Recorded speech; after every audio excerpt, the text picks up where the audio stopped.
बात करते हैं एक्सरसाइज 10.3 की। इसके अंदर हम डॉट प्रोडक्ट के बारे में जानेंगे। ठीक है, सबसे पहले बात करते हैं इन सब चीजों के बारे में, इनकी प्रॉपर्टीज के बारे में, क्या क्या होता है, कैसे कैसे क्वेश्चन सॉल्व होंगे इसके अंदर, क्या क्या नई नई चीजें हैं इसके अंदर, उसके बारे में बात कर लेते हैं। देखो मान लेते हैं यहाँ पे बोर्ड पे देखो जब भी किसी दो वेक्टर का तुम्हें डॉट प्रोडक्ट करना है, ठीक है, ये ए वेक्टर हो गया और ये बी वेक्टर हो गया। ठीक है, अब देखो जब भी किसी वेक्टर का तुम्हें डॉट प्रोडक्ट करना है यानी कि डॉट करना है, मल्टीप्लाई करनी है, तो उसके लिए फॉर्मूला याद रखना कि a डॉट b जो होता है वो होता है magnitude of a magnitude of b और cos थीटा। क्लियर? अभी करके भी देखेंगे कैसे कैसे होता है, ये फॉर्मूला होता है ये डॉट प्रोडक्ट के लिए। सुनो जरा, तो इधर देख लो a डॉट b यानी कि आप a वेक्टर का b से आप डॉट करते हैं तो फॉर्मूला होता है a का मैग्नीट्यूड b का मैग्नीट्यूड और उसके साथ क्या आता है तुम्हारा cos थीटा। अब इसी फॉर्मूले से ही एक और फॉर्मूला बन गया। भाई फॉर्मूला तो एक है ना, तो याद रखना a डॉट b यानी a vector dot b vector दोनों का मैग्नीट्यूड और साथ में क्या लगाना है तुम्हें cos थीटा। अब इसी को मॉडिफाई करके हम कुछ और फॉर्मूले बना लेंगे। कैसे बना लेंगे भाई, a और b को तुम इसके नीचे ले आओगे, इसका फॉर्मूला ले cos थीटा, तो cos थीटा बराबर a vector dot b vector और दोनों का मैग्नीट्यूड। क्लियर? अब देखो अलग अलग फॉर्मूलों का इस्तेमाल हम अलग अलग क्वेश्चन में अलग अलग तरीके से करते हैं। मान लेते हैं किसी क्वेश्चन के अंदर तुम्हें एंगल पूछ लेगा, एंगल थीटा है ना, तो उसके अंदर तुम इसकी जगह ये फॉर्मूला डायरेक्ट रखोगे cos थीटा बराबर a डॉट b अपॉन दोनों का मैग्नीट्यूड। क्लियर? एंगल आ जाएगा कितने डिग्री का एंगल आना है, थीटा थीटा इक्वल टू हो जाएगा। ठीक है, तो मान लो a वेक्टर b वेक्टर दोनों हैं, दोनों में जो भी वेक्टर दे देंगे क्वेश्चन के अंदर तुम्हें पूछेगा कि थीटा बताना है, एंगल बताना है, कितने डिग्री का एंगल होगा, इस तरीके से बताना। अगली बात आप कुछ और प्रॉपर्टीज की बात करेंगे। देखो जब भी आप डॉट करते हो, ठीक है, तो डॉट करने के अंदर कुछ कुछ प्रॉपर्टीज इस्तेमाल होती हैं, हम उन प्रॉपर्टीज की बात कर लेते हैं क्या क्या होता है। मान लो आप a डॉट b करते हो, a डॉट b, ठीक है, तो आप इसे क्या कर सकते हो b डॉट a b कर सकते हो, बात एक ही है। क्लियर? ठीक है, इसके अलावा अगर मान लो आप इसके अंदर तुमने छोटी क्लासों में associative property, distributive property, commutative property कुछ याद है, कुछ डिस्ट्रीब्यूटिव याद है, डिस्ट्रीब्यूटिव का मतलब होता है डिस्ट्रीब्यूट करना, बांटना। क्लियर? सपोज करते हैं मान लो यहां पे इस तरीके से है, a है यहां b vector plus c vector. Clear? तो जब a और b का होगा तो यहां बन जाएगा a डॉट b और प्लस a डॉट c, इसको बोलते हैं डिस्ट्रीब्यूटिव। डिस्ट्रीब्यूटिव का मतलब ही जानते हो तुम क्या होता है, डिस्ट्रीब्यूट करना, बांटना, ये तो पढ़ गए। ठीक है, ये बात सुनना कोई प्रॉब्लम नहीं। इसके बाद एक प्रॉपर्टी होता है कम्यूटेटिव प्रॉपर्टी। कम्यूटेटिव प्रॉपर्टी का मतलब होता है मिल जाना। एसोसिएटिव प्रॉपर्टी, कम्यूटेटिव प्रॉपर्टी और डिस्ट्रीब्यूटिव प्रॉपर्टी वैसे छोटी क्लास में बताया जाता है, लेकिन बस मैं ऐसे बता रहा हूं, इसका वैसे अभी कोई खास इस्तेमाल तो नहीं होना, इसका इस्तेमाल होना है और प्रोजेक्शन का इस्तेमाल होना है। ये बात समझ में आती है? क्लियर? अब मान लेते हैं इस तरीके से हो a डॉट b यहां पे और c है। क्लियर? a अलग है ना, तो आप इसको इस तरह से भी कर सकते हो, a डॉट b और c तुम्हारा अलग से। जैसे पहले b डॉट c था तो आप इसको a और b के साथ भी लगा सकते हो, तो a डॉट b और c तुम्हारा अलग से, बात एक है। आंसर सेम तो बराबर आई बात में। ठीक है, इसको बोलते हैं एसोसिएटिव प्रॉपर्टी। आपको आपके सामने जो मेन फॉर्मूला है वो ये वाला फॉर्मूला है, a dot b magnitude of a magnitude of b और cos थीटा। इसके अलावा एक फॉर्मूला इस्तेमाल होगा तुम्हारे प्रोजेक्शन के लिए भी फॉर्मूला बताऊंगा समझाने के लिए। ठीक है, तो इनके ऊपर जो एक ये फॉर्मूला है, ये जो बताया मैंने तो ऐसे ही है, इसका ज्यादा कोई खास इस्तेमाल है नहीं। ये फॉर्मूले तुम्हें याद रखने हैं, एक ये फॉर्मूला हो गया मेन और ये फॉर्मूला हो गया तुम्हारा, है तो ये इजी से बनाया ना, लेकिन अगर जब तुमसे पूछे कि एंगल बताना तो डायरेक्टली थीटा बताना है, तो डायरेक्टली इसकी जगह ये फॉर्मूला इस्तेमाल करो, cos थीटा बराबर a डॉट b और a मैग्नीट्यूड ऑफ b में। क्लियर? इसके अलावा कुछ और प्रॉपर्टीज बात कर लेते हैं। जब भी आप सेम ठीक है वेक्टर की मल्टीप्लाई करते हो तो आंसर क्या जाता है 1। जैसे i के i से मल्टीप्लाई क्या जाता है 1, j से j की मल्टीप्लाई करते हैं 1, k से k की मल्टीप्लाई करते हैं तो 1। ठीक है, क्यों आता है वो भी रीजन समझो। जब i की i से मल्टीप्लाई करते हो तो क्या जाता है 1, j और j करते हो तो 1, k और k करते हो तो 1 आ जाता है। ठीक है, क्यों आ जाता है उसका रीजन समझो। ठीक, देखो क्या होता है, इस फॉर्म में द्वारा आता है तुम्हारा 1 क्यों आया। ठीक है, हम डॉट प्रोडक्ट कर रहे हैं, डॉट कर रहे हैं, यहाँ डॉट का फॉर्मूला है। अब यहाँ से देखते हैं जब i और i का करते हैं यानी कि सेम सेम का कर रहे हैं, सेम का, ठीक है, तो सेम का जो मल्टीप्लाई करते हैं यानी कि उसी वेक्टर का उसी वेक्टर से मल्टीप्लाई करते हैं, तो इस केस में जो एंगल होता है वो होता है 0। क्या होता है? 0 डिग्री। क्लियर? अच्छा अब देखो जीरो का फिर रिपीट करता हूं, i j और k ये 1 क्यों बन जाते हैं और i j 0 क्यों जाता है, j k 0 क्यों जाता है, k j 0 क्यों जाता है? तो कैसे समझना, जब हम सेम प्रोडक्ट डॉट कर रहे हैं सेम करते हैं ना, तो एंगल होता है 0। भैया देखो ये लाइन जा रही है और इसी की हमें मल्टीप्लाई करनी है, तो एंगल होता है हमारा 0। अब ये बना कैसे, वेरीफाई करने के लिए नहीं पूछता, बस ऐसे ही नॉलेज के लिए आप समझ लो कैसे बना।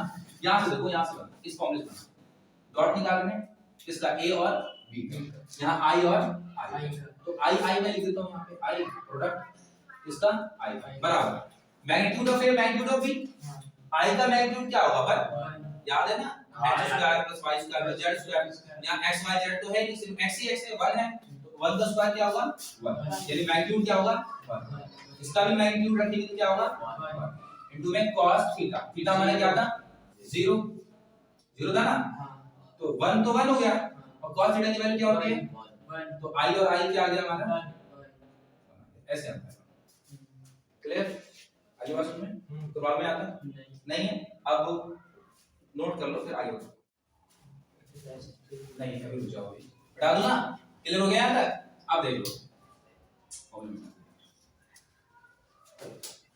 किसी का इस्तेमाल ये सुना आगे नहीं मतलब वन वाला, तो बस ये याद रखना है सेम अगर इसकी मल्टीप्लाई हो रही है तो वो क्या हो जाता है 1, इसके अलावा अब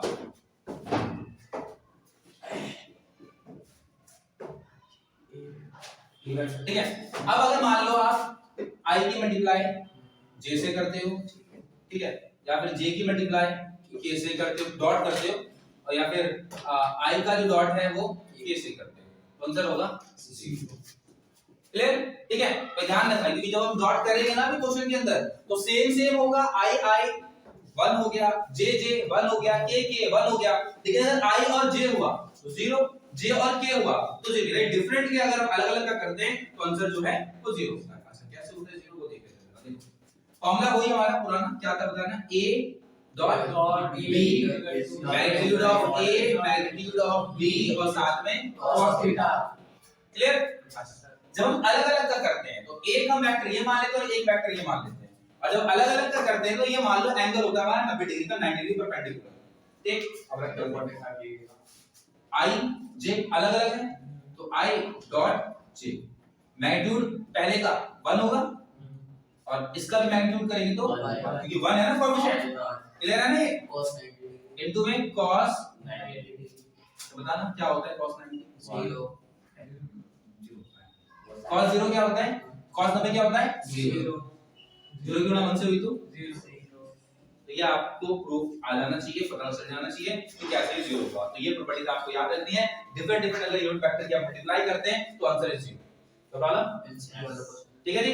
आगे बढ़ो में, चलो अब आगे देखते हैं, अब देख लो प्रोजेक्शन देख लो,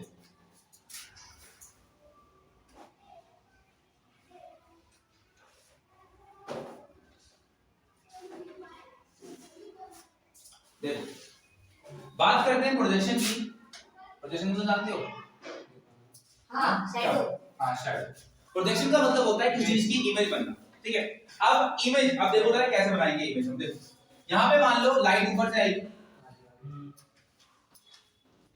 तो इस वाले जो वेक्टर है ये a वेक्टर, ये वेक्टर माना है मैंने, तो a वेक्टर का इमेज यहाँ पे बनेगा, मान लो ab इसका इमेज है, ठीक है, क्लियर, और ये 90 डिग्री का राइट एंगल ट्रायंगल बनना है, 90 डिग्री पाइथागोरस थ्योरम लगा सकते हैं इसलिए, ठीक है, राइट एंगल ट्रायंगल है, तो प्रोजेक्शन का फॉर्मूला कैसा है, तो डायरेक्ट तुम फॉर्मूला याद कर लोगे, हो गया काम, जो हमारा cos थीटा वाला था उसी के अंदर से एक फंक्शन को कम करना हो गया प्रोजेक्शन का, लेकिन एक बार समझ लो कैसे निकालते हैं प्रोजेक्शन।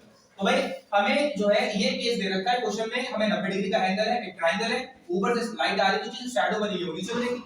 अब यहां पे हम निकालेंगे कैसे, यहां पे निकालते हैं cos थीटा से, कैसे निकालते हैं cos थीटा से हम करेंगे कैसे, देखो cos थीटा आप लोगों ने बचपन में पढ़ा था, cos थीटा का फॉर्मूला याद है नहीं, ये फॉर्मूला पाकिस्तान भूखा प्यासा हिंदुस्तान आराम है, याद है ना, पहला हमारा sin का होता है, दूसरा हमारा cos का b/h आ गया, क्लियर है? b upon h base upon hypotenuse.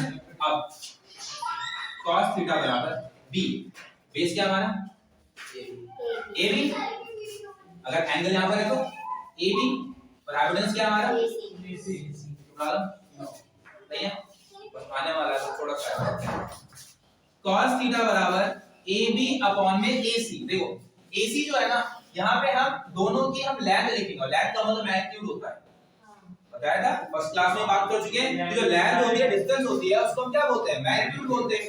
तो इस AC की जगह लिखेंगे मैग्नीट्यूड ऑफ, तो प्रॉब्लम है नहीं, हमें AB प्रोजेक्शन तो निकालना है क्योंकि इमेज नीचे तो बन रही है, तो इसकी मल्टीप्लाई हो जाएगी cos थीटा से।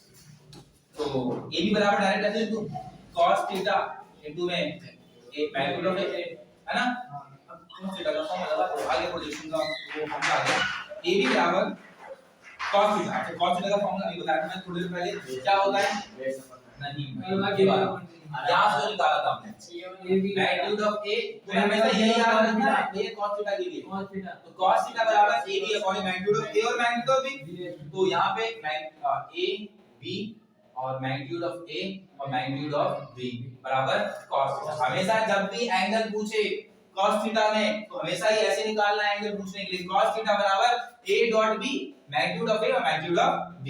ठीक है, तो देखो cos theta a dot b magnitude of a और मैग्नीट्यूड ऑफ b इनटू में मैग्नीट्यूड ऑफ a से कट गया, तो ab यानी जो प्रोजेक्शन आ चुका हमारा ab और अपॉन में b। मैंने बोला था ना फॉर्मूला तो वही है प्रोजेक्शन का, बस एक फंक्शन कम कर देना, वो कर देना है।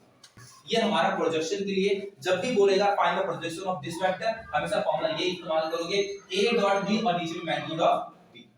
ठीक है, अच्छा दो फॉर्मूलों को याद कैसे रखोगे भाई, याद रखने का तरीका देखो, cos थीटा का formula ab magnitude of a magnitude of b, projection का फॉर्मूला में क्या हटाना है, इस a को हटाना है। क्लियर? ये मैंने तुम्हें वेरिफिकेशन दिखाया कि आया कैसे, लेकिन तुम्हें याद तो बस ये रखना है। अगली बात सुनो, अब चलते हैं फटाफट से क्वेश्चन। तो एक्सरसाइज 10.3 का सवाल नंबर 1 देखने वाले हैं अभी हम। Find the angle between two vector, यानी कि सवाल के अंदर पहली लाइन में पढ़ के समझ आ गया होगा क्या निकालना है हमें, एंगल निकालना। ठीक है जी, दो वेक्टर दे रखे हैं a और b का, और उसका मैग्नीट्यूड भी दे रखा है, यानी कि पहला जो है गिवन है आपके पास मैग्नीट्यूड ऑफ a और मैग्नीट्यूड ऑफ b। a का मैग्नीट्यूड है आपका √3 अब ये काटूंगा रिस्पेक्टिवली हैविंग, अच्छा जी डॉट भी देख लीजिए, और भी एक पूछता है क्या प्रूफ नहीं करना, मतलब सीधा निकालना है, आ सीधा जाएगा निकालना, सीधा निकालना, हाई खाली खालवा सीधा निकालना है।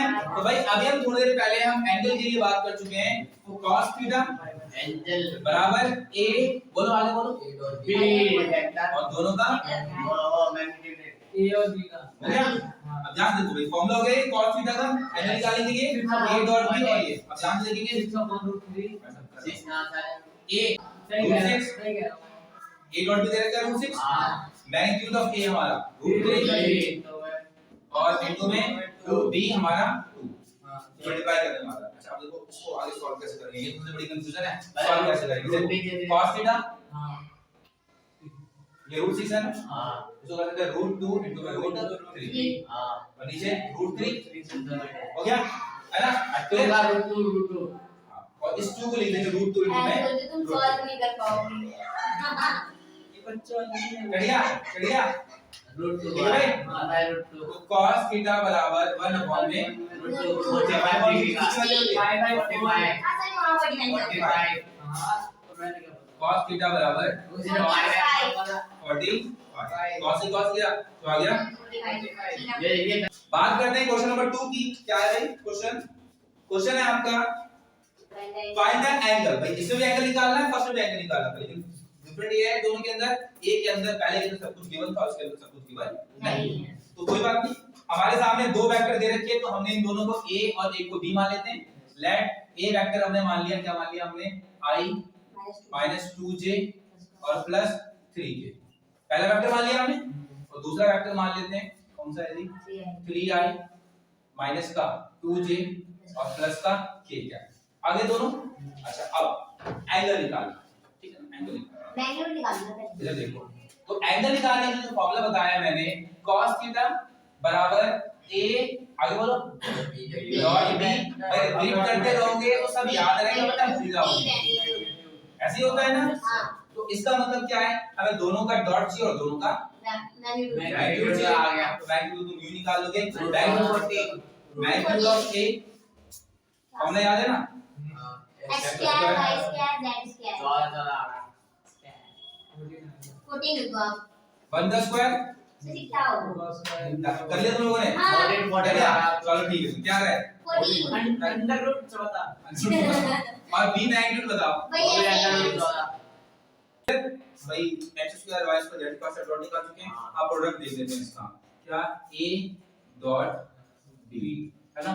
ध्यान से देखना, ये पूरा वेक्टर लिखोगे i 2j और जो प्रॉपर्टीज बताई है ना वो काम आएंगी। फिर ये देखो a वेक्टर आ गया, ये वेक्टर आ गया ना पूरा, इसके साथ करना है b के साथ, b वेक्टर लिख लो पूरा 3i 2j और प्लस मल्टीप्लाई करके आ जाना। क्लियर। अब दोनों की मल्टीप्लाई करते हैं।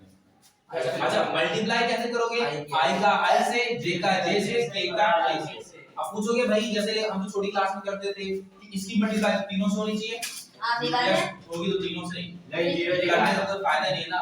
i और j का जीरो आ गया, तो छोटी क्लास में ही पढ़ते हो ना कि पहला नंबर है तो इसकी मल्टीप्लाई तीनों से होगी, तो भाई i और i का तो 1 बन जाएगा ना, i और j का करोगे तो 0 हो गया, 2 की गुणा 0 0 हो गया, इसलिए करने से कोई फायदा नहीं टाइम बचा है। i की गुणा i से होगी तो क्या बनेगा 3, 3i क्लियर।